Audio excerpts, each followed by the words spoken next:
Okay, happy campers, we're almost done with the book of Genesis. We're on chapter 49, then we got 50.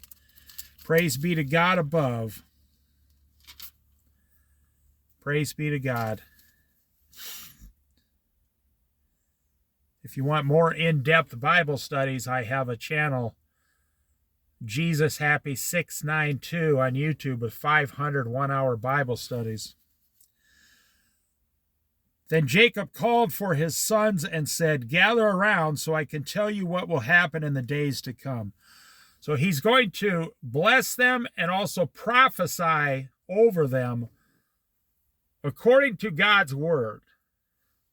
This is not Jacob's words. This is God telling Jacob what to tell his sons is going to happen to Israel in the future. Assemble and listen, sons of Jacob. Listen to your father Israel. Reuben, you are my firstborn, my might, the first sign of my strength, excelling in honor, excelling in power. Now, if you have children, do you have a relationship with God like this? Where your children listen to every single word you say because they know that you fear God? Not in a harsh way, in a loving way, a very loving way. Are you relying on God's strength? Or are you relying on your own strength or the world? Boy, there's a failing system, the world right there. Turbulent as the waters, you will no longer excel, for you went up onto your father's bed, onto my couch, and defiled it. So he just told Reuben, you're no longer going to be the strength because you sinned and defiled his father's bed. Simeon and Levi are brothers. Their swords are weapons of violence, because they killed all those people that they made an agreement with. Let me not enter their council. Let me not join their assembly. For they have killed men in their anger and hamstrung oxen as they pleased. Cursed be their anger, so fierce, and their fury so cruel. I will scatter them in Jacob and disperse them in Israel. So they won't even have a piece of pride. He's going to just scatter them all around because they are an angry, evil brothers. Judah. Now this is God dealing with them and their sin or their righteousness, because some of these brothers get highly, greatly blessed. Judah, your brothers will praise you. Your hand will be on the neck of your enemies. Your father's sons will bow down to you. You are a lion's cub, Judah. You return from the prey, my son. Like a lion, he crouches and lies down like the lioness. Who dares to rouse him? Who dares to rouse a lion? No one goes over and wakes up a lion, no.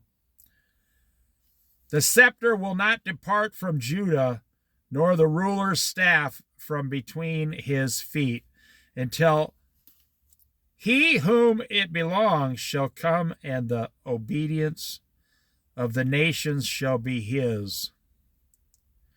He will tether his donkey to a vine, his colt to a choicest branch. He will wash his garments in wine, his robes in the blood of grapes. His eyes will be darker than wine, his teeth whiter than milk. That's quite a blessing. That is quite a blessing. Now, when we're going through this, remember, this is God speaking. This is the word. If you want to know how God thinks, read the Old Testament. This is not men doing this. This is God doing this. If you want to know how God thinks about the world, read the Old Testament. Why does God bless some people and curse others? Well, there's a simple, easy way to look at this. God blesses the righteous and curses. He's not really cursing the other people. He's cursing their sin. I've said this many times in other Bible studies on my other channel.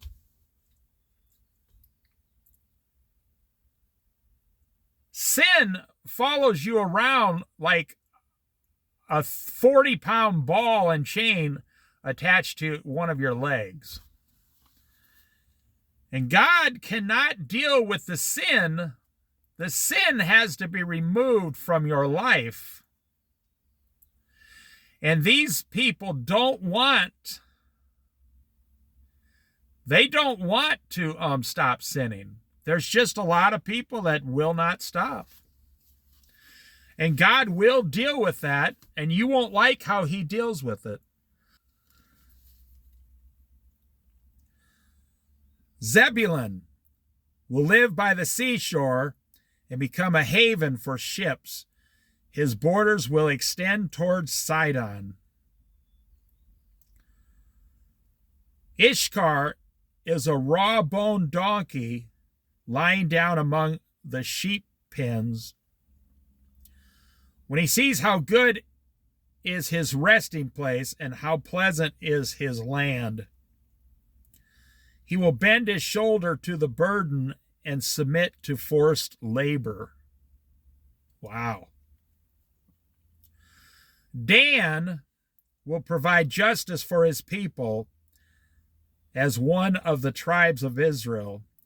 Dan will be a snake by the roadside, a viper along the path that bites the horse's heels so that its rider tumbles backwards.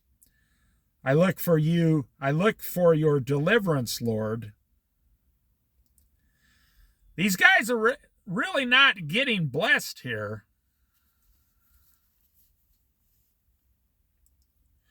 Gad, G-A-D, will be attacked by the band of raiders, but he will attack them at their heels.